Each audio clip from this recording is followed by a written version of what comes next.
$1 million or more in taxes. Do you think this is the way to go? Should Congress pass this rule, or do you think it will help create jobs or take away jobs? Well, first of all, Eric, it's a pleasure to join with you, and absolutely not. The Buffett rule is nothing more than political gimmickry coming from a president that really does not understand this economy. As a matter of fact, today there was a Wall Street Journal editorial that was called Obama's Revenue Soup, which talked about, since John F. Kennedy to present, what happens with capital gains taxes, which is what the president is addressing. When you raise those capital gains tax rates, revenues do decrease. And when you look at this Buffett rule, and the Joint Committee on Taxation, which is a bipartisan group, did the analysis, you're only talking about creating $30 to $40 billion over the next 10 years.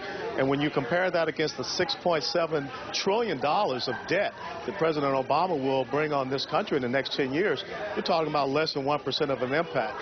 So what is the whole purpose of raising these taxes if it's not going to go to reducing this debt or the deficit that we have? So all right, we don't need let's more of these switch gears schemes. to something that's probably even more controversial, the health care bill. Right now, the Supreme Court is looking. Do you think the Supreme Court should strike all of it down, or is there any part that you would like to save? Well, this is what I look at with the health care law. When you talk about protecting Americans as far as pre-existing conditions, I'll support that. If people want to keep their kids on their insurance at 26, and we keep the donut hole closed. But what I just talked about was maybe 15 to 20 pages of legislation. It's the other 2,680 or 85 pages that are absolutely horrible.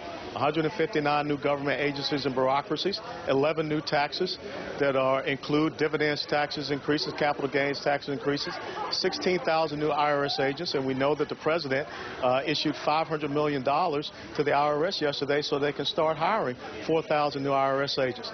The individual mandate that is part of the Patient Protection and Affordable Care Act is not consistent with the Commerce Clause of the United States Constitution.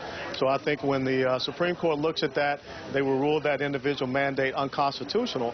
And since they were such a hurry to rush this